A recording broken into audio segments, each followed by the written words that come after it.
What's up, everybody? Welcome back to another edition of the Beta Show.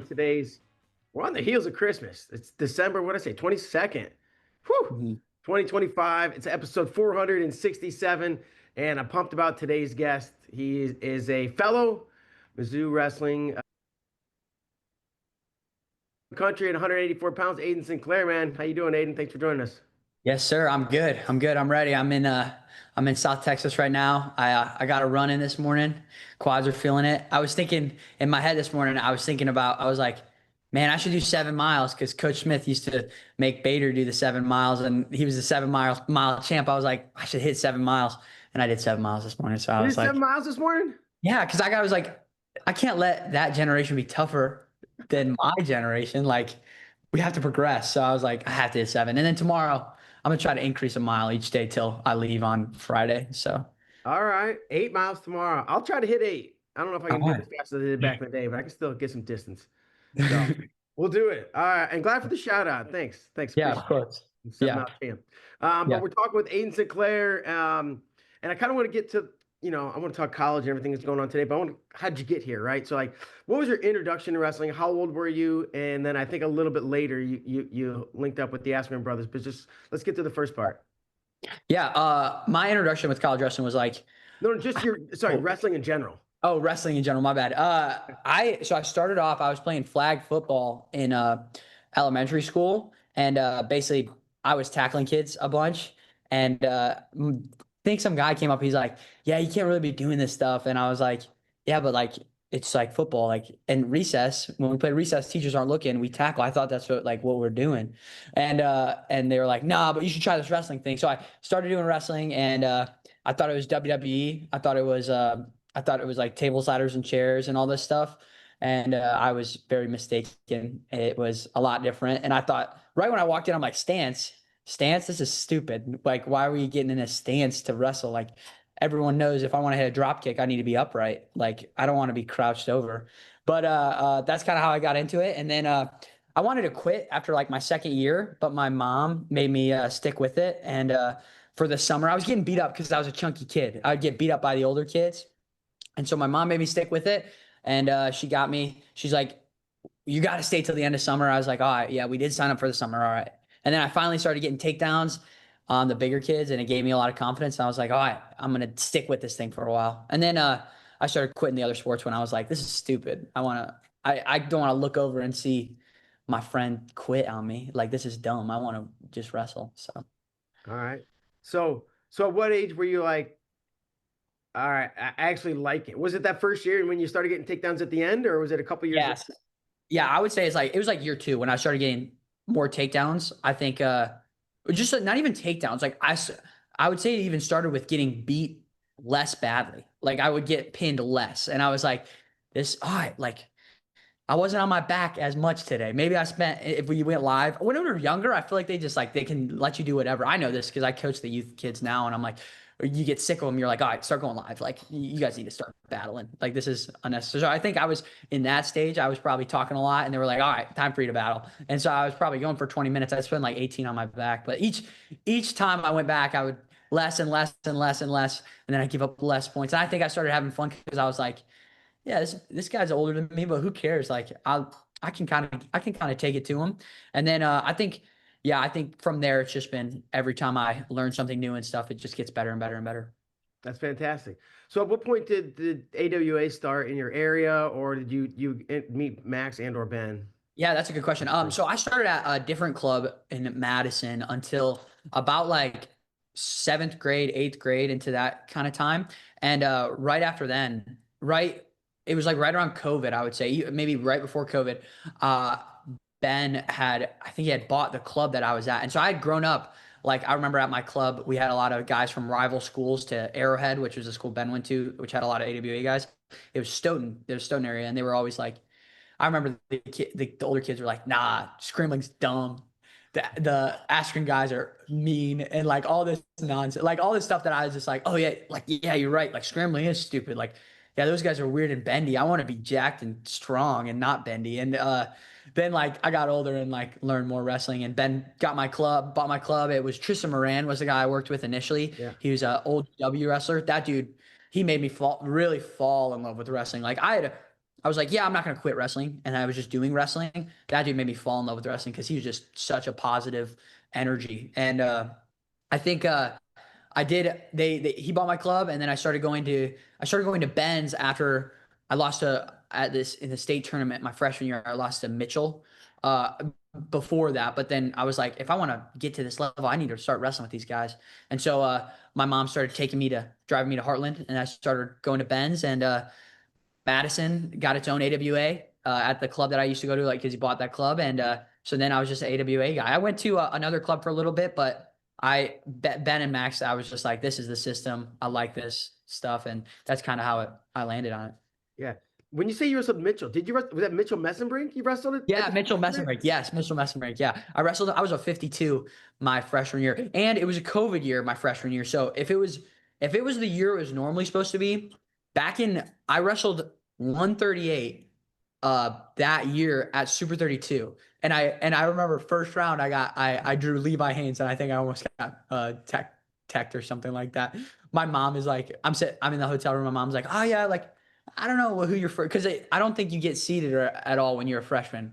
And my mom's like, I don't know, you might have a tough match or something. And I'm like, yeah, I don't know. I look at the bracket, I'm like, oh, nice. And so that was my first match at 138. And if we would have had a normal year, I think I would have been 138 the whole year. But our season started like mid-January, and over Christmas and Thanksgiving, I think I just ate a little too much, and I was like, I'm gonna be 52 this year. And That's so I a lot wrestled too much. a lot. Yeah, it was a lot. That's a lot. I mean, if you can handle 38 it. was a stretch, but 52 was probably unnecessary as well. I probably could have been a 44, I think, or 45 at the time. The weight class was 145. Did Mitchell wrestle the way he does that back then? Just like a wind-up toy? Dude, he was different. Like, I remember I was really, really good friends with Mitchell in high school. And so, and I'm still good friends with him. We don't talk as much, obviously, because just different colleges, and and guys too are just different like that. You could just see a guy when you come back and you're like, it's like you never missed a beat. But girls are different. I have to call my mom all the time. But I would say Mitchell like wrestled like that. It was almost, how I would describe it, I felt like, was like he was investing into all these little pieces because he's so diverse with his attacks, right? Like, he does so much. He's great everywhere. He was investing so much that when it all clicked, it just boom, he just jumped. You know what I'm saying? So I think he just like split his time up a lot. And then when it clicked for him, which I would say is like US Open his senior year of high school, when he went on that tear. I would say I went to a tournament with him before that. It was a Journeyman World Classic, and he won that too. And he beat a lot of really good guys in lieu to his final, or to winning it. And I remember like that, man, this dude's different than the dude that wrestled in the high school state tournament in the finals and won like 5-4 or 5-3 or something like that. And I think it was just a lot of little pieces. But no, at the time, my freshman year, he was a junior. He wasn't the same that he is now, I would say. But it was still, I mean, I probably, in my head, my little 14, well, I don't know how old you are, your freshman year, 14, 15, I probably thought he was really good or something like that. Yeah, sure. I was probably like super nervous for it. Yeah, well, yeah, I'm sure he was good. And he's probably just a lot better now. Yeah, exactly. Okay, so wrestling at AWA, I actually talked to Ben, told him we were going to do this, and he brought up the Patient Panda. Oh my goodness, yeah. It's so funny. I get so many nicknames at Mizzou now too, but yeah, like people ask me sometimes where the Red Panda thing started, and it started when I was U16 and I won Fargo that year. Every match, like Ben was just be like, just go be patient. And like, I think my semi or my quarter, I take him down with probably a drag, and I get a trap arm, and I tech him in like, I was quick, like sub 20 seconds maybe. And I walk off the mat. I'm like, yeah, I was like, I seriously said this because I was like, man, I was like being really patient that match because I was like moving forward, but it was only 20 seconds, and he laughed in my face, and he's like, yeah, sure, okay. And then so I just was called the Patient. I don't know why Panda, maybe because I'm like deceptive. I don't know why Panda stuck, but it was Patient Panda. And then a couple guys were like, no, it should be Red Panda. And then I was called Red Panda. And now at Mizzou, our strength coach calls me Red Dragon, and then he calls me RD. And so now he'll just say RD, and I like look around, and I'm like, oh, I know it's my name, but everyone else looks around. They're like, who's RD? And I'm like, nah, that's me. It's Red Dragon. So I got a bunch of different nicknames, but yeah, Patient Panda was due to impatience, I would say, and then it just for some reason stuck. Yeah, yeah. I think it was more like a reminder to be patient, right? Yeah, exactly, Panda. Like exactly. he needs to Yeah, work because I on think patience. yes, exactly. Because I think kids, and I think me at the time was probably like I think I was the one seed, so I was like I feel like guys who are touted to win want are more comfortable when they have a score, and I think anyone is, but especially the guy that's supposed to win is more comfortable when they have a score in the bag and they already have points on the board. And so I think they were telling me to be a bit more. Don't worry, like if you're going to the second period and you don't have a score, it's not a big deal. You'll be fine. Yeah, And I think that was something I kind of was working on. sure. So, you're at this club in Madison. They buy it. You know, you're wrestling with Askren. When did you realize? I assume they're doing. I don't know if they're doing something different or there's something about it that's different, and they're having lots of success. And when did you like? How quickly did you realize like, wow, something's going on here? And bendy and scrambly actually is okay. Yeah, for real. I went to a Funky Fresh camp, which is like a scramble camp that Ben puts on before I had gone to AWA, and I remember thinking like, what is this? I've never seen any of this in my life. This can't be real. Like it was it's probably the best camp I've ever been to. As far I mean, I went to camps a lot as a kid, all the Jordan camps, all like everything. I felt like Granby camp. I learned how to do Granby, and Yeah. I remember thinking like this camp like actually changed. I mean, every camp you can learn something, but I remember that camp specifically. I was like, I had never seen this stuff or anything remotely close to this stuff before, and so it was pretty cool. And so I did that, and then I went. What else? I'm trying to think. I Oh yeah, yeah. I at Ben and Max's, I felt like you're saying, like, did I know that something special was going on? To be honest, no. At the time I walked in the room, I didn't really think much about it. There just happened to be a lot of really good wrestlers in the state in the room. And I feel like it didn't really click with me until like later while I was there, maybe like 2 or 3 years in, that I was like, wow, that was a really good crew. And then I got to see the younger guys come up into that age, and I was like, man, I used to say stuff like, you guys don't know, you don't remember what it was like when it was me and Noah and Mitchell and Mirasolas. You guys are all soft now. Like I would tease them, and so it was pretty crazy. I think the reason I liked it so much was because it was genuinely like the best part of my day was to walk into practice in Heartland and see all my friends, and everyone was just so happy and positive and like wanted to be there. And for some reason they were so funny. I felt like we had like 4 stand-up comedians. Like everyone just had some funny jokes. And you would almost just want to go to practice to hear the jokes. Like the one-liners people would drop off and mess with Ben. And this was all around the time like when I first got there, Ben had a Jake Paul punching bag and with Jake Paul's face on it hung up. And so like everyone, it was just such a fun time to be at. It still is, but it was such a fun time to be at AWA. It was just so fun. And then I loved going to Madison because Tristan was so much energy. It's just a baller energy. You walk in, I would wrestle with Tristan for an hour, then we'd coach the ninjas, which is like our 6 to 8 year old kids, and then I do high school practice. And man, it was so fun with him, and he's so good with the little kids. Like some of the stuff the little kids would do is so funny. I just remember one story of this. I remember sitting there and this little kid is like, "Can I go get a drink?" And I was like, "Yeah." And he goes and we're like, we hear crunching and we like are looking at each other. We're like, "What's that sound?" He's eating chips. He's eating chips on the mat in his pocket, and he's wearing Jordans. And we're like, "No, like you can't eat during practice, dude." Like it was so funny, but it was just I just enjoyed it. I loved going to. I mean, I did a lot of hard schoolwork, and I just loved taking a break from that and going and doing something. I just loved it. I feel like it was never hard. It was just always so fun. Obviously I know Ben and I've been around the academy over the years, and what you're describing is what I see. Like I've been there over Christmas break, and I feel like I'm not exaggerating, 30, 40 alumni. Yeah. Not Yeah. kids who show up to practice, 30, 40 guys that are come back from Yeah. college, and you're Yeah. all goofing and having a good time, and it's like a reunion, and then you wrestle for 60, 90 minutes, and then you're back to just really enjoying each other's company. It's a really Yeah. cool thing. It's yes, and it's so funny too. I think the funnier thing about that is the guys that come back, like it is such an unspoken like, oh, we're all gonna go live. Like everyone's going live. Like there's no like I love that he puts out the times for the open mats because like we're sitting, or at least in my head, I'm like, I mean, it's cool that we have like the sectioned off hour, but everyone knows when you go and you start to drill, oh, let's like warm up a little bit. No one, unless you're going with a teammate, no one is wrestling like a structured practice. You are going live. It will be sparring that divulges into live, and then you'll be like, so whoever gets really tired, and then you'll be done, and you'll be like, man, like you got to show me that, you got to show me this, you got to show me that. But it's so fun. Like I don't know, it's so fun how you can walk away from it. You don't see these guys forever. You come back and you guys battle and it's like hard and intense, and then after you're just best friends again. And like you're saying, like the alumni base, like you're almost talking about it like it's like a college. It's so incredible. It's amazing. I love talking to those guys.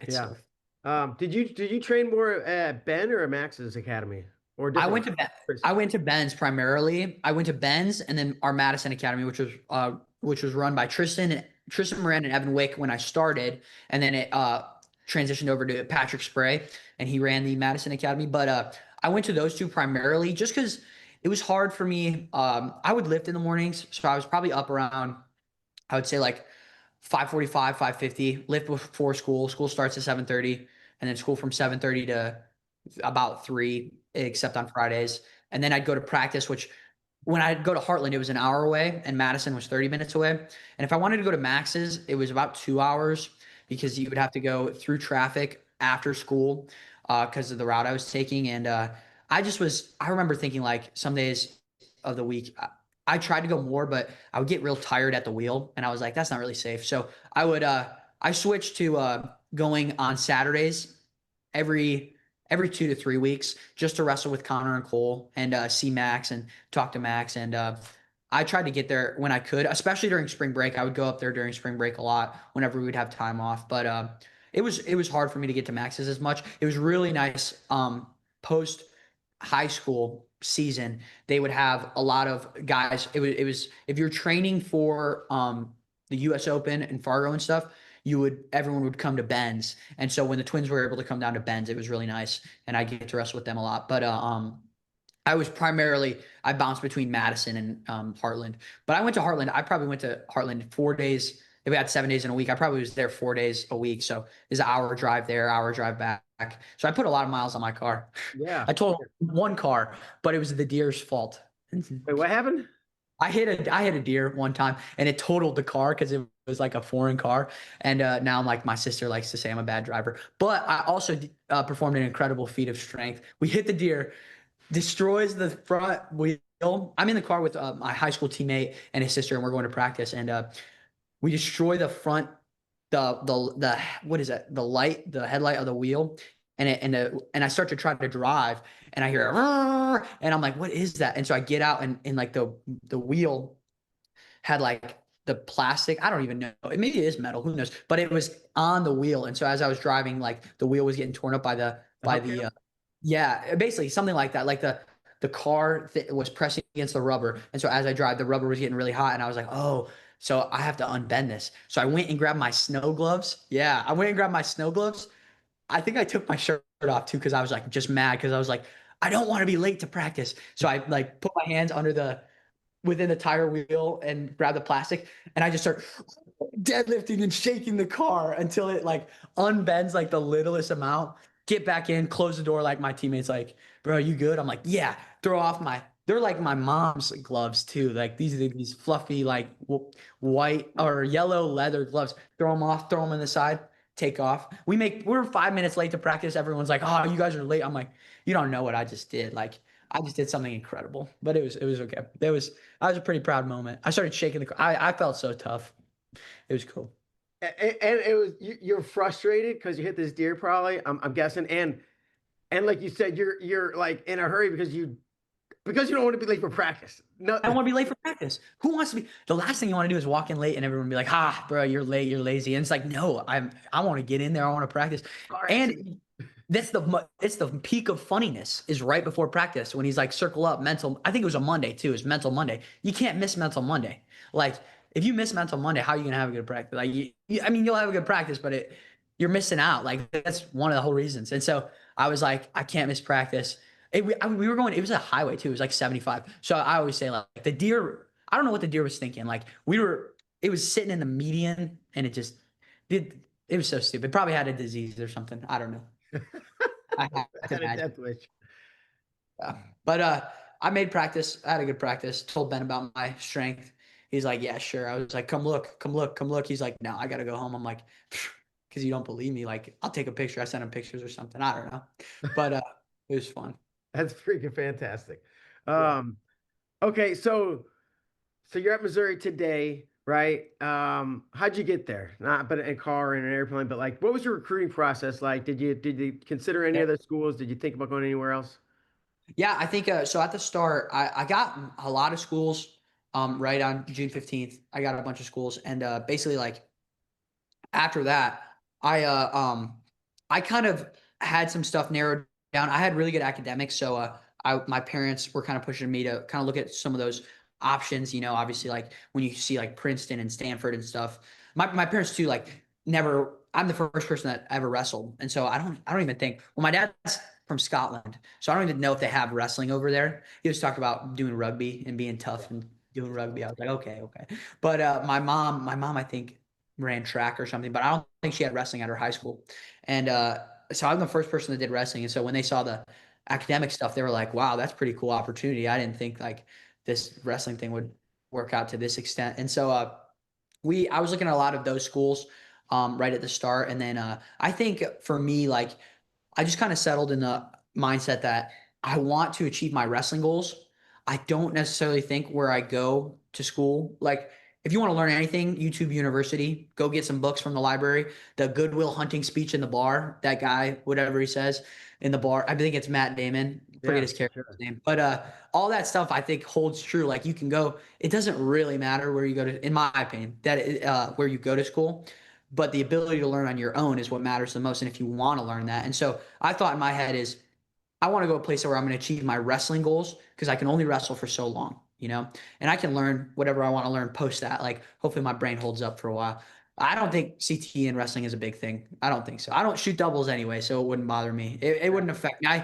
My drag, exactly. My head's out of the way most of the time. But I was that's kind of what I was thinking was I want to achieve my wrestling goals. And of the list that I had gotten, I remember there's a handful that I was like, oh, yeah, I do think I can do that here. I think I can do this here and here. And I think I settled on Mizzou mainly because I just knew. I mean, first off, like I had some of the dudes I looked up to the most in high school. I grew up I don't think people talk about this enough. When you're in middle school and elementary school and you go watch your high school state tournament, for me, it felt like NCAAs. Yes. Like, and I had never been to NCAAs at that point, but I was like, this is insane. And Wisconsin does it really well. They do a great job.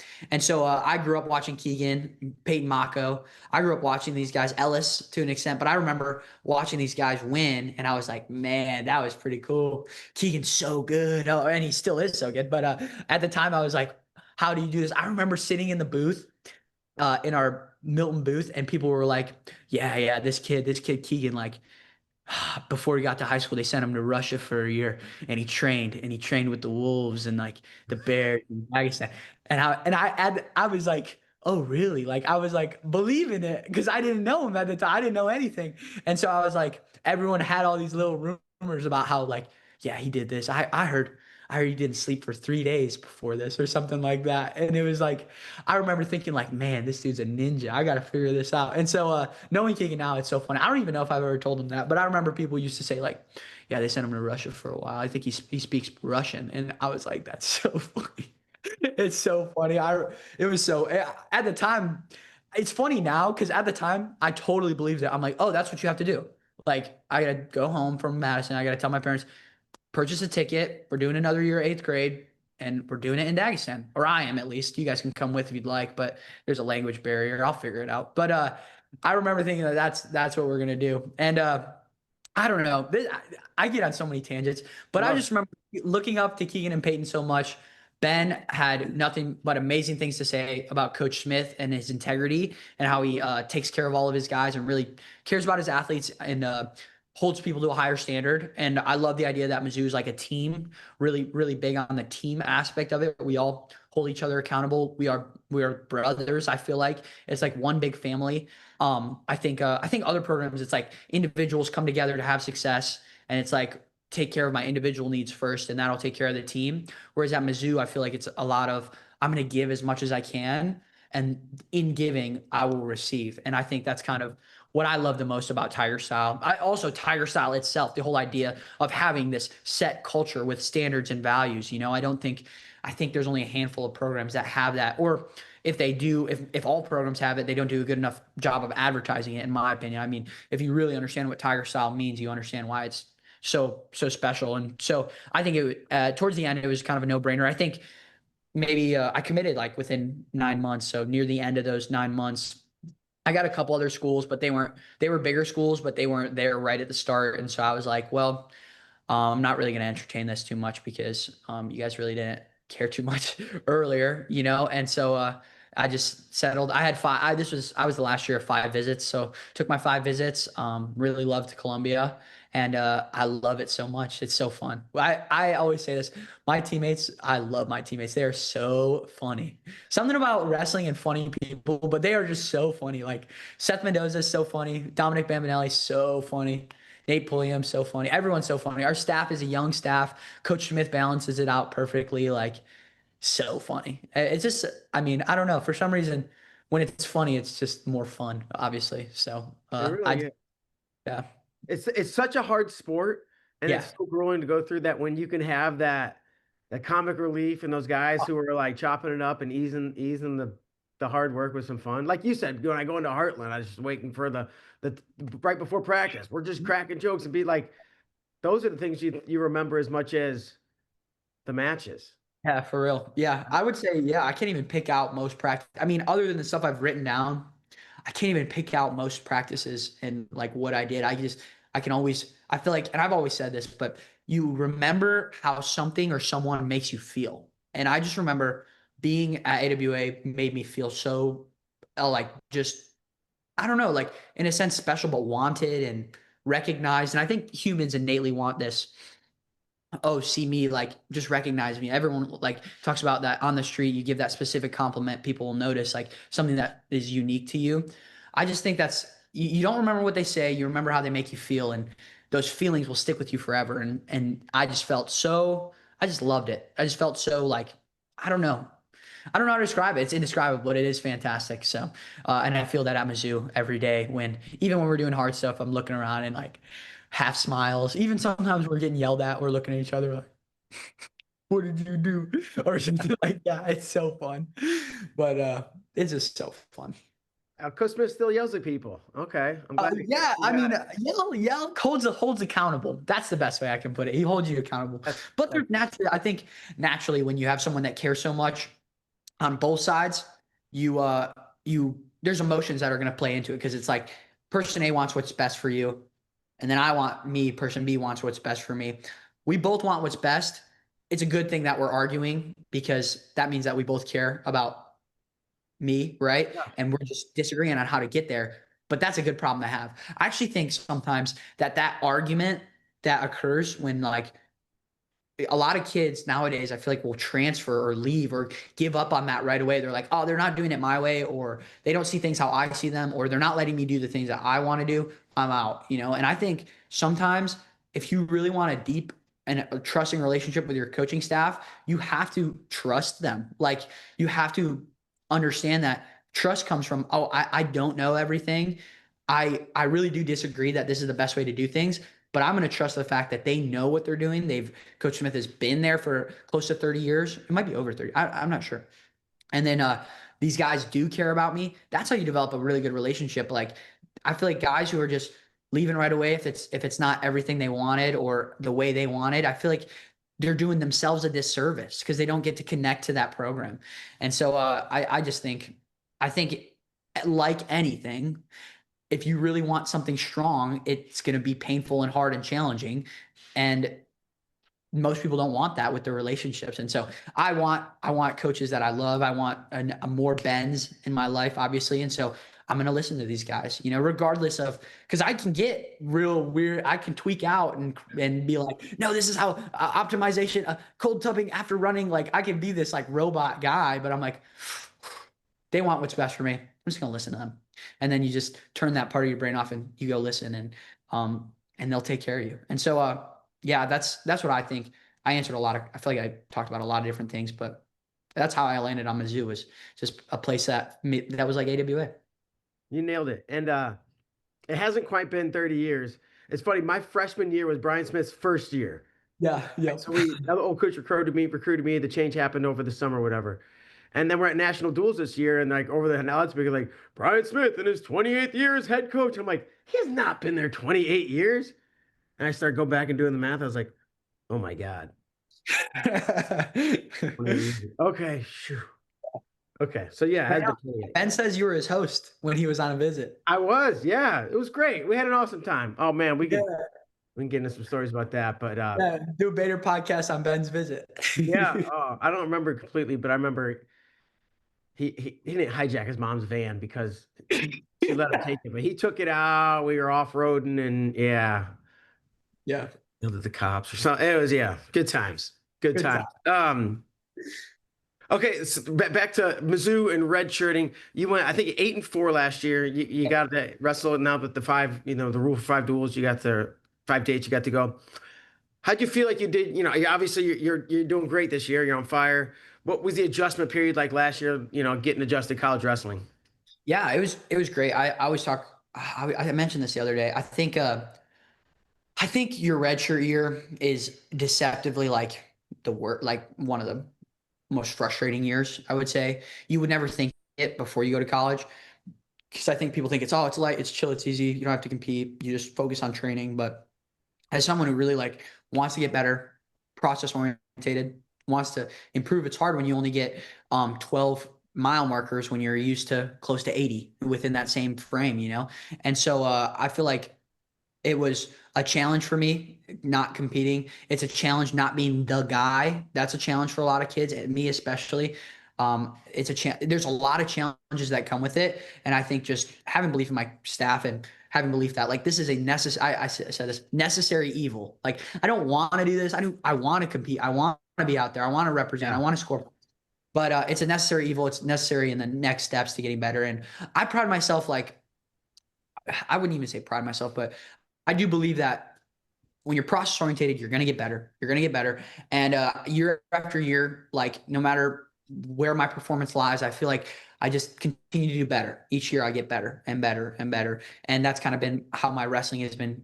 I feel like journey so far has been characterized. I'll say success is never linear. So you're going to obviously take some dips. That's like a Ben. I stole that from Ben. Yep. But you're going to take some dips. But I would just say when you're focused on the process and you're really just focused on I don't know. I feel like some guys are really looking forward to March when you can get to spring break, where you can take months off, or you can chill out in the summer. But me, I just like wrestling, and I would do this regardless of if I was in lieu of wrestling at an NCAA tournament or not.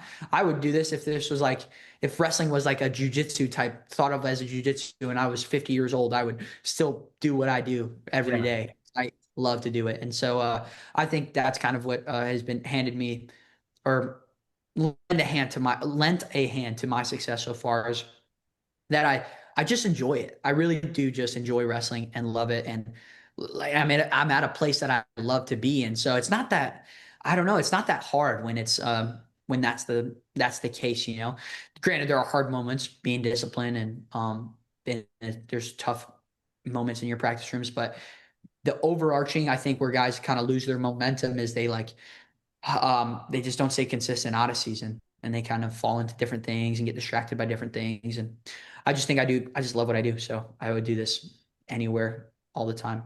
Yeah. And you thought get distracted out of season.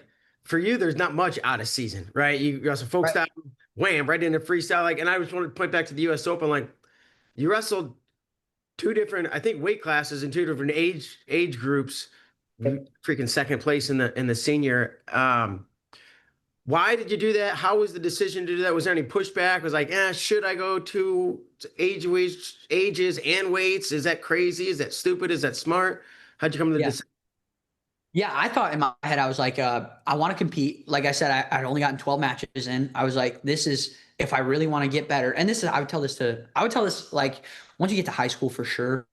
Maybe middle school and elementary school, it's not as important, but definitely high school. Compete, compete, compete, compete. Like you should really, really try to compete. I think frequently because you're not going to get those opportunities. Like as you get better and better, like, and I was talking to my friends about this. There's no longer like at the Division 1 level, like easy tournaments or like easy like it's not easy. Everything's going to be challenging. And so compete, compete, compete while you can. You're not going to wrestle like these guys or anything like this ever again, or be able to jump to tournaments like this. I mean, how many tournaments do you have a year? I mean, if you us Soldier Salute, Tiger Style, Big 12s, NCAAs, we have 4 tournaments in a year. When I was in high school, you wrestled tournaments every weekend, close to. And there's so much stuff. And so I think people don't take advantage of that stuff. So I wanted to compete. I knew I wanted a lot of matches. Actually, the whole mindset going into the U.S. Open was qualify for trials in May, right? Nope, that's wrong. June, something like that. Qualify whatever's in Louisville for World Team Trials, Senior World Team Trials. Seniors, got it. Qualify for trials because I don't know. I just thought, I mean, that was the whole goal was wrestle as many matches as I could to get to qualify for trials and then be done and focus on U20s. But I just ended up making the finals and I was like, Ben, do you think I should wrestle? He's like, do you have a chance to go to Final X? Of course you're wrestling. I was like, oh yeah, you're right. Like that'd be silly not to. And so I did that. That's why partly why I went 92 kilos was like, well, I just want to make it to World Team Trials so then I can wrestle 86 there. And then I was like, well, wait a minute, I'm actually doing really well at 92. Like maybe this is if I can make the world team at 92, why wouldn't I do that? You know, if I can do that. And when I had registered in May, I was like, yeah, it looks like I could. I mean, I'd beat one of these guys before and I was like, I could do this. And so that was kind of the mindset going into that. I do think it's frustrating how they have it set up. I mean, we have really a lot of talent in the U20 division. And so it's like when you bar them from wrestling from the US Open, because you have the tournament at the same time. It's very it's like why would you do that? You know, like we're capable of wrestling in both. They should kind of be at different times or like splits in days or something like that because guys have shown it. I mean, there's plenty of guys, PJ and Jax and Bo and all these guys who have senior Marcus, Ladarian guys have senior level success. Like why are we doing that at the same time? But I mean, I'm not gonna be a complainer. I love competing and if that's what it was, then that's what it is going to be. And so that's what I ended up doing. And I was like, yep, compete, compete, compete. That was the theme for me this summer. And it's probably going to be the theme, like, hopefully, as I pray that I don't have any injuries or anything like that. But the end of time is I'm going to find opportunities to sneak a match in here and there or something like that. Yeah, I love it. No, all the matches you can get. And exactly. I love watching you wrestle. So please. Yeah. Man, well, you know, we've talked about Ben a decent amount, and it's like, obviously, he went through a lot this summer.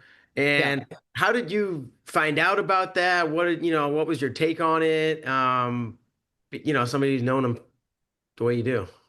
Yeah, I think I found out. Yeah, it was sad. I was like, I found out in what was it, 20, or it was in May. So after, right, basically he texts me and calls me before I wrestle my best 2 out of 3 for U20s against McEnelly.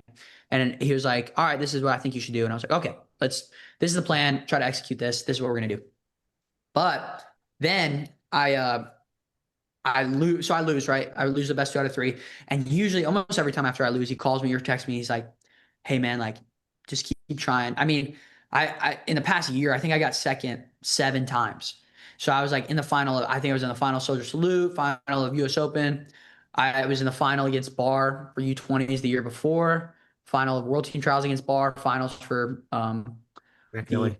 McEnelly. I was in all these finals and I just kept coming up short. And then obviously in duels too, I lost a plot last year and a couple others. And I was just like, man, this is frustrating. Like I mean, obviously you wanted success, but I was like, man, if I would have just won one of these, I would be on a world team or something like that. He would always text me encouragement. And I was like, he's right. Like I just gotta keep working hard. It's gonna pay off. Like I'm gonna figure it out. And I remember I didn't get a text or a call and I was like, man, maybe I wrestled really bad. Or maybe I was worried. I was like, oh, maybe he's upset or something like that. I was like, I didn't score a lot, so I was a little worried. And I was like a little frustrated. But then I kind of noticed like our staff being a little weird. that was there at the tournament. They were kind of like, I remember another AWA guy, Danny, my teammate, he had mentioned that Ben was sick, but I just thought like cold, flu, nothing crazy. And I remember like the staff was being a little bit weird and quiet and they weren't saying much. And then I come back on that Monday for lift and Coach Smith tells me, he's like, hey, he's like sick and like really sick. And he talks to me and Keegan about it. And I was like, yeah, I was pretty sad about, obviously I was emotional about it. And I was just like, man, that's crazy how quick things can turn like that. I just wanted to know what had happened and everything. And I just couldn't believe it. But, it really was unbelievable. I was pretty upset for the next little bit. And I was trying to figure out, like, I was just like, I'm having not a great summer. This is, I keep honest. And now my coach is like getting really sick and relationship stuff. And I was just not a great summer. And but then I was like, I was setting up my new apartment. I was moving apartments. And then I get the FaceTime notification. Like, keep in mind, he had like not responded to anything. So I text him on his birthday, text him on Father's Day, text him on, I think there's another event, maybe 4th of July, something related to 4th of July. And I remember he hadn't responded, and I get a FaceTime notification and I'm like worried because I was like, what is going on? Someone's on his phone is what I thought, like Alex or Andy or something, or Amy. And then I'm like, I didn't want to answer at first because I was worried that it wasn't going to be who I remember. Like, this guy that I looked up to, like, he wasn't going to be that anymore. He was going to look different. And I didn't want to ruin that in my head. But I was like, no, you got to answer. I answer. Looks at me. He's got like the castaway beard and the long hair. And I think the first thing he says is, oh, you could have totally beat McEnelly. And I'm like, I start laughing. And he's like, you need to have Keegan show you the Brock Mahler low single defense. And he's like going through all this stuff. And I'm like, he didn't miss a beat. He's back. I love it. Yeah.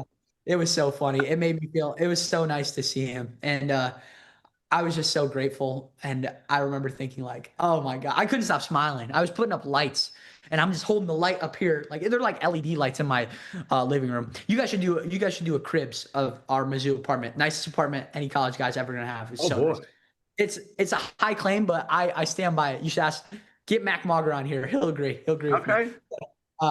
I was putting up the lights and I was just smiling the whole time. And it was so nice to hear him and see he was doing better. And and now seeing him at RAF is fantastic. He's looking great. Doesn't he look it's fantastic. Every video he posts is like, I mean, you go back to the first one where he looked like literally death. Yeah. And then, a little bit more color, a little bit more full. And like, his hair is starting to get all over the place again. And grateful. And we're just, things are going in the right direction. Let's fingers crossed they keep going that way. And I'm worried. I still haven't seen him in person yet. I'm worried, like, when I see him, I'm going to go try to give him a big old hug. But I know I don't know what the rules are. So I'll probably give like an air high five or something like that. Yeah. He'll like a cool wink. Max winks a lot. So maybe I could get like a cool Max wink. Yeah. You know what I'm talking about. Max does wink all the time. For sure. I don't know where he picked that up, but he do be winking all the time. Yeah. Okay. Let's talk about this. Jump into this season, right? It seems like a lot of bonus points. A lot of bonus points, more so than and that's like, last year you 8-4, you lost some 4 pretty good guys, but this year's like just okay. You got the overtime loss to Ferrari. You beat McEnelly and just a ton of bonus points. What's the difference this year? Yeah, I think. I just think I've just been getting better. I've been getting better, and things have been clicking for me. And I feel like I've increased my discipline a little bit this preseason. Last year I complained a lot. Like I said, like when you come into college, you think you have success, so you think that you know everything, and you're like, oh, this is dumb and this is dumb. Why are we doing this? I never grew up doing this. This is stupid. And you have all these, like, you want to make all these criticisms about what's going on. And then I think my mindset shifted to, like I was talking about earlier, like, they want what's best for me. They have seen this work. if there's something I really don't want to do, then it's probably like the one thing I should do. And so I changed my mindset towards that stuff, developed my discipline a little bit, and I think it's really aided in me being able to get scores when I'm fatigued and keep wrestling when I'm tired. And I think that plays a role to it. But I also think too, like being at 184 probably helps a little bit. I never really, I think when I wrestled 97, I was probably like 96, 90. I was never above 200 for that long. Yeah. So I think that probably helps, but I would say the majority is just really just keep chipping away at the stone, and it just kind of works out when it works out. If you're process orientated, I think people, when they start putting timelines on stuff, is when they mess up. They're like, I need this by now, or I want this goal in this time period. It's like, no, just like fall in love with what you're doing, and that will take care. That will come. But you need to focus on enjoying the process. And I think people almost undoubtedly always realize this, that after they achieve whatever they wanted to achieve, they're like, oh wait, this wasn't even what it was about. It was about like what I became, and what the process was the thing the whole time. And I remember Mitchell saying that after he won NCAAs, and he woke up the next morning and it's like nothing, like you just did everything like any other day would ever be. And I was like, yep, that kind of seems accurate. So yeah, I just love doing it. And I think that really it's just kind of been working out for me. Yeah. So yeah, I wish I could say it was like 10 celery sticks every morning, 6 eggs before bed, 7 miles on the Stairmaster, but that's not what it was. So. No, a combination of everything, like you said. And so this season, you guys have, it's different than in the past. You got the national duels right out the gate, and there's all these tough schools, and then boom, they go the draw like Missouri, Iowa. So you know right away, Ferrari, right? And he's, I don't know, you don't have to give the game plan, but I know that you guys came up with the game plan. Just like, where was your head at with like, okay, I got this guy first round at the national duels. It's set. We're going. We're excited. I'm grateful. Somewhere in between, Yeah, I think I was grateful. I was like, there's no better way to start a season than one of the like best measurements of where you're at. I know where I'm at. This is exactly where I'm at. This is what I need to get better at. I think I learned in that match right away. Oh, I need to be able to hold guys down. I need to hold guys down. That's what you got to do. If you want to be successful, you have to hold these guys down.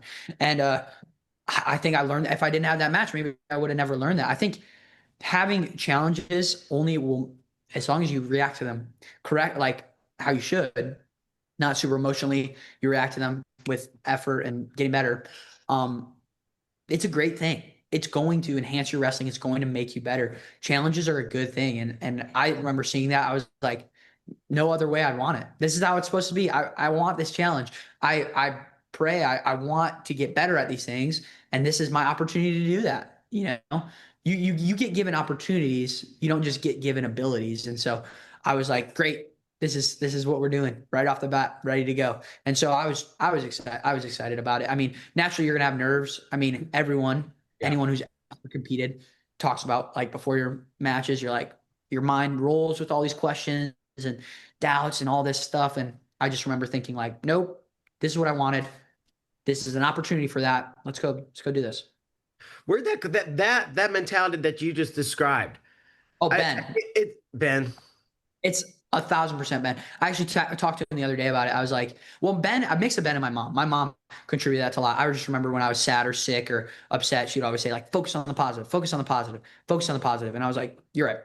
But Ben, in the wrestling sense, was a lot of, I remember I texted him the other day. I was like, man, I hate doing these shark bait goal. Did you do shark bait? Did you do shark bait when you were the guy in the middle and they all rotate in on you? Everyone else? Yeah. Yeah. I was like, I hate doing these shark bait goes because after 5 minutes, these guys start thinking that they can beat me all the time. I was like, I want everyone to know that I can beat them whenever I want all the time, right? Like an ego thing, right? In your room, you want to be able to beat all your guys. But then I texted Ben about that. He's like, why is it like, and he's like, no, it's a good, like, you should want that because that means I actually could pull it up right now. But basically he was saying like, you could, them getting better only will make it more challenging for you. Like, them thinking that they can win will only make you better, because now you are going to get a better feel to make you better. It's silly if you make them believe, if you just wrestle one guy and beat him up the whole time for 30 minutes and make him believe that he can never score, he won't even try and you won't get any better.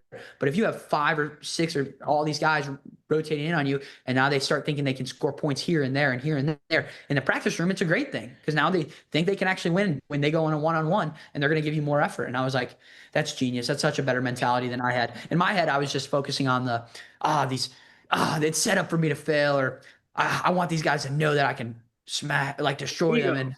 And ego, it was all ego. And then Ben just put it in that light, and he's like, and it's so funny because he says it all matter of fact, like that everyone knows all the time. And it just cracks me up because I'm like, I don't think anyone thinks like that. I think everyone probably thinks about how I'm thinking about it. And he's like, no, of course, like, and I'm like, you're right. And so I think that's where it came from. Just always seeking challenges, and he was always really good at that. Every time coming back for Christmas breaks and stuff, anytime a college guy would come in and start sparring with him, Mitchell especially, it would just turn into live instantly, and Ben would never give up. I loved it. It was so funny. I love how you say he said all these things like everybody knows this, right? Yeah. But you're like, no, Ben, you're somewhere on the spectrum with some of these things. You're so smart, but sometimes you don't see, like, he's like, it's obvious. Of course it's obvious. And we're sitting there like, no, it's not. No, after you say it like that, okay. Yeah. But to get to that, it's not clear. Exactly. But yeah, once you say it, it makes sense. But it's not a natural way of thinking. Definitely not. I want it to be easier. I want them to be scared of me. I want everybody to know I can kick your ass. Exactly. Like everyone wants to feel that way. And then he's just like, no. Like you want challenges. And you're like, you're right. I do want challenges. And that is a challenge. And you're like, you're right. That is a challenge. Okay. Yeah. So you got Ferrari first round of national duels. And was it the 8th place or maybe the Conti semis? I think whatever it was, but somewhere in the WrestleBacks, you guys wrestled Minnesota. Yep. And then you got McEnelly, who beat you last summer. Yep. Do you approach the match pretty similar to freestyle? Or are there like small adjustments that might be the difference? Yeah, I think obviously top bottom made a huge difference in the match. But I think for me, I was approaching it. I mean, I knew kind of his main attacks, like what he was really skilled at, really good at moving in and out of ties. And he's very fast and explosive wrestler. And I felt like folk style, different and the same. Like I love wrestling. So people ask me like, oh, what's your favorite? I like it all. And what's your favorite style? I like all of them. And so, yeah, I would say my approach was very similar. I think there's some more stuff. I imagine I'll wrestle him again within maybe even this season or in the next coming seasons, obviously, because we're both pretty young, but there's still adjustments that can be made. And I think folk style there's more wrestling to be done. It's less exchange based, and in exchanges, you really can't give up. You can give up 7 points, right? Sometimes, but that's infrequent.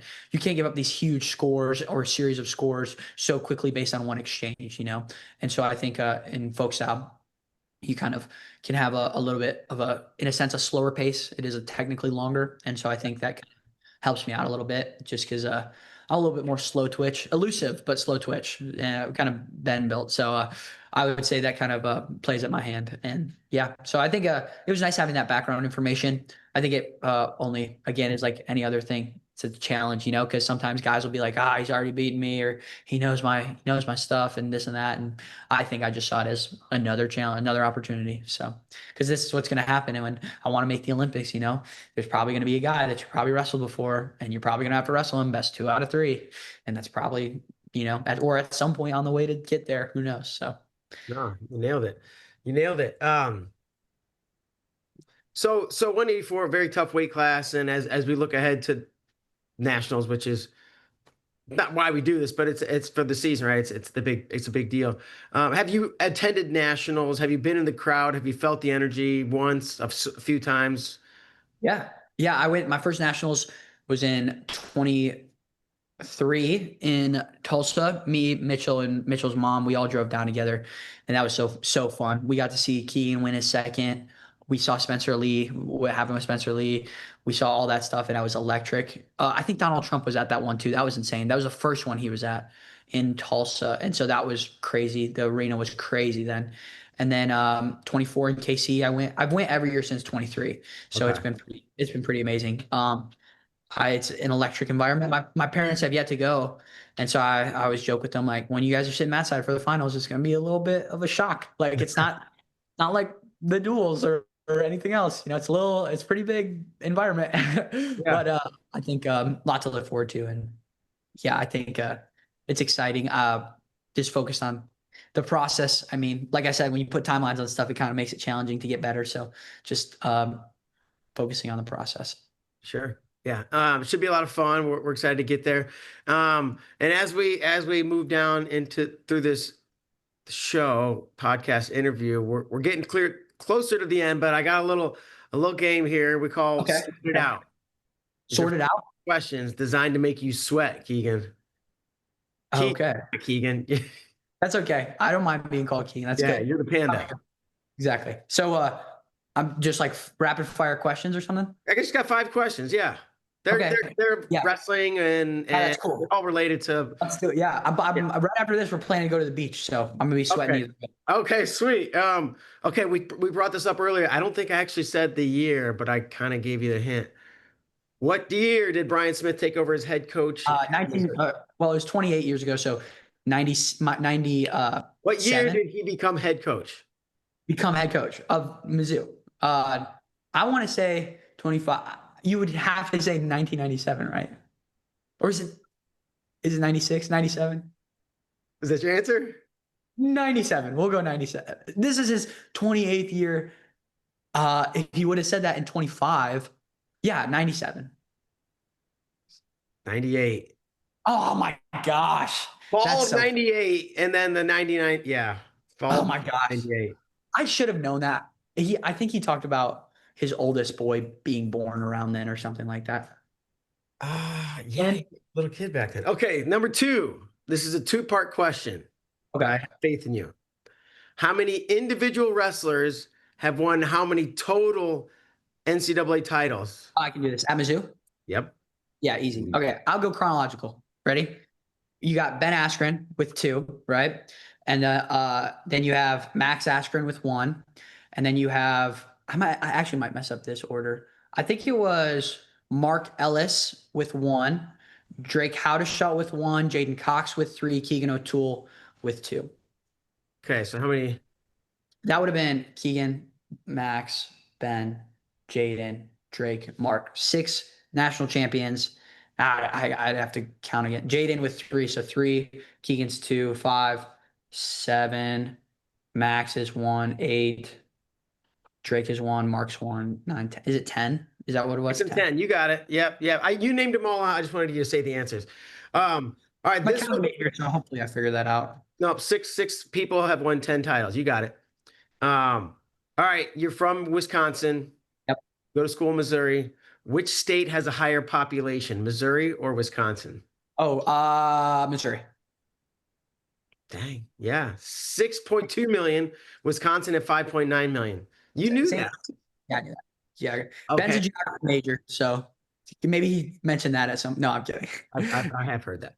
How many people have wrestled at Mizzou and then gone on to win a senior level world title? Senior level world title. Okay, this gets tricky though, because are you considering Sammy? All right. So you count that because he's Clemson. I mean, he was. I'm trying to throw you off here. Senior world. So you got Sammy. You senior only, right? Sammy, Jaden. I'm thinking about not Coach Dom. It might just be Sammy and Jaden with world titles. Yeah, I'm gonna go Sammy and Jaden. You got it. Dang, I was hoping to throw you off with the Sammy part. The first one threw me. I can't believe I missed that. Coach Smith is gonna give me grief about that. And yeah, you probably might have to sit out the next duel. Actually. Yeah, It might be shuttles. Might be 4 shuttles now. We called it Breakfast Club back in the day. You guys have Breakfast Club? No, someone on the team talked about a Breakfast Club before about like, yeah, I know what you're talking about, but no, we do not have Breakfast Club. Thank goodness. We're all like, you're in trouble. Show up at the arena stairs and run in the morning. And Coach Bart Horton, who's no longer a coach at Mizzou, but he would be like, and bring me donuts. Yeah. I love that. Okay, so down to the last one. Okay. What were Max Askren's NCAA finishes in order? Oh my goodness. Well, obviously the last is so the last one was at 84 and he won Yep. against Kirk. He didn't place his the year. I want to say it was the year. It's probably in the room. I want to say maybe 2007. If he would have done well, they would have might have won the national tournament that year. I remember thinking that, and he didn't. He went 0-2 that year, and he was pretty beat up about that. So I'm gonna say that was the year before. That So was that his. was junior year or his sophomore year. His sophomore year. That was not his freshman year. It was his freshman year. That's Dude, crazy. he That was a freshman and Ben was a senior, and Mizzou was on a that's roll. 2007. Yeah. Yeah. Oh my goodness. And he was, what was he, the 2 seed The or one something? seed. I think he only had one loss all year. It was a defensive pin. Yeah, he Yeah. was showing everybody. He pinned someone in the scuffle with a defensive pin. They cradled him and he caught that bottom leg. So I'm going to go. Um, so DNP freshman year win. You gave me that one. Obviously I didn't get that one, No. but, he won his senior year and then, man, is it third and fifth or not third? I think was there another DNP? Was it fifth? You got He you got three of them. third or fifth. He for sure got fifth, right? Yeah. Was that his junior year? He got fifth Yep. at 97. And then his sophomore year, was he injured that year? Or no, you said he placed. He did place. Seventh. Dang, you got it. He's a long way around about to get there. Okay. That's good. I mean, it's cool. His progression was pretty linear. Yeah. That's pretty awesome. But yeah, man, I remember that hearing that and being sad for him because that's frustrating as a Yeah. first year. But Max is so smart now. He speaks so many languages, and he's probably, I don't know, people would say he's pretty handsome. So, and he's tall, so he's gonna figure it out. He's probably gonna be good. Max is awesome. He's the man. Yeah. He's a he's an awesome wrestler and probably a better coach. And he's funny, and he's got a wink, so it'll take him far. It'll be good, right? Yeah, okay. I didn't place any year, so Hey, but you won the 7 miler. That's a that's big true. on the team, at least in my head. That's the guy I'm competing with. If someone's got me in the runs, I can't let him think he can beat me in something. So I'll be competing with that guy. I'll beat you in every run, Aiden. All right. Hey, two more things. These are a lot easier. Maybe. Okay. Aeden Sinclair, who's your all-time favorite wrestler? Oh, man. Growing up, I loved and I think they do the Spotify Wrapped. I think Bo Nickel, Spotify Wrapped, it like tells you like all your song or like your most watched songs and stuff. So Bo Nickel, when he came out with his podcast, I think it was like top 0.001% of listeners. So Bo Nickel was like my favorite, and Jason Wolf. Combination of those two. Growing up, I watched them a lot, but then slowly transitioned into Ben because I just knew Ben, and so those are my favorite wrestlers. Kyle Snyder was up there too. Jason Wolf, Bo Nickel, Kyle Snyder were like my favorites. I mean, it was I watched those guys a lot, and so I love watching those guys. And I was top. Jason Wolf reached out recently about Athletes Ocean. I was like a little girl. I was like, oh my gosh, he just texted me. Oh my god.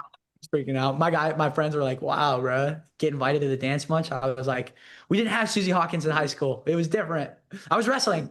I love it. I love it. All right, last thing. This is wins and whoopins.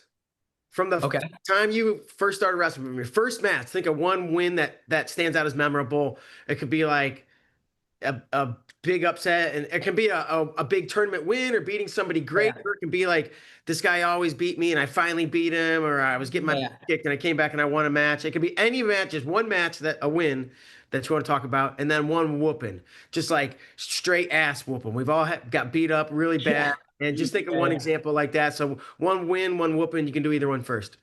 Yeah, win. I would say maybe a combination of the two. I beat this guy that had beaten me a bunch my freshman year. I think I beat him on the front side, and then I beat him for third at this. They were doing this high school showcase tournament, and I beat that guy, and that kind of like cemented that I could be a good wrestler. Like I could go to college for wrestling, and I was like, that's awesome. I was with Tristan Moran at that time, and he was my coach in the corner, and it was such a cool moment. It was a really, really great because I did not think I was going to do well at this at the tournament. I think Caliendo had actually won my weight at that year. So, but it was a different guy and I beat him and that was pretty cool. And I'll also say when I won the US Open, that was pretty awesome with Ben in 24. That was spectacular. I mean, again, showing me, it was just like I was like, oh, I can do this. Like college wrestling, like I'm here with these guys, you know, it's not a fluke. Like I'm not number one in an easy year. I'm not like all these doubts that kind of get in your mind. You're like, I can do this. Like I'm not just number one because it's easy. I'm not all this stuff. And I was like, this is awesome. So whoopins, I remember I was in 6th grade and I was a chunky 6th grader. I wrestled Jesse Mendez, and he was in 8th grade. Yeah, he was in 8th grade at middle school duels. Pretty sure he tech pinned me, probably something along those lines. Absolutely destroyed me. And then I would say also Dustin Plott last year. I was like, man, I always watch that match. I'm like, what was I doing? Like, I just wrestled so poor. Like, one of the worst matches I had wrestled. Oh, and then any time against Ben, obviously, like, those have always been the worst whoopings. Like, he will, like, 30-minute goes. You'll never do a short go with Ben. At least if he has the choice. We are doing long goes, and he's just gonna beat me up. So, Jesse Mendez, when I was a kid, I was like, oh my gosh, what is going on? All right. Well, maybe the good news is you don't have to worry about Ben beating you up on a long go anytime soon. Yeah, for real. Or Jesse Mendez. I mean, unless he gains. So That's yeah. true. Yeah. That's fantastic. Yeah. All right. Well, actually, one more thing, Aiden, I got to ask. Yeah. Your name. Oh, my name? How did I look the first time I looked at it, I was like, what the is that say Aeoden? What is this? Yeah, I know. How did we come up with this? Is this your mom, your dad? I say it's my dad. So I think, yeah, my dad chose it when my dad's Scottish, right? And so my sister kind of has a different name too. Her name's Alana, which I think is more common, but it's spelt differently. And yeah, we just have, I think they're Scottish names. I have to ask him again. He's actually over here listening to it right now. So he's like, is it Scottish? Is it Scottish?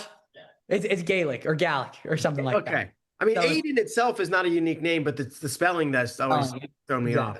Yeah. So very unique, very unique. And I feel like my mom always used to say this, like I have very bright red hair, unique name. Like I'm gonna be famous for doing something good or bad, whatever it is. They're gonna know who it was. So it was the patient panda. Exactly. It was a panda. Suspect is elusive and red and rolls around a lot. He's a panda. Yeah, he's arm dragging everybody. Exactly. It shouldn't work. The devs need to patch it. The developers, I don't know why it's working. It almost looks like slow motion sometimes. It does. That's what I'm saying. I'm like, man, what is going on? Like, this game is broken. Someone needs to balance out the mechanics like this. Maybe in the next update, they'll figure it out. But I love it. I have 2 little kids and they don't really wrestle, but we wrestle around. But I just teach them an arm drag. Yeah, that's all you need. Nothing else. Grab the leg, pull the arm. Yeah. I always think too, like if an armed man is coming at me, arm drag. I'm not gonna shoot in on an arm. Exactly, like weapon gone to the side. Boom. It's away from me. So man, I love it. Thank you so much, Bader. Thank you. I appreciate it. Have a great day, Aiden, and we'll talk to you soon. Yes, sir. Thank you, guys. All right, thank you. Bye-bye. All right, take care. Folks, that's going to do it for our show. We'll see you later.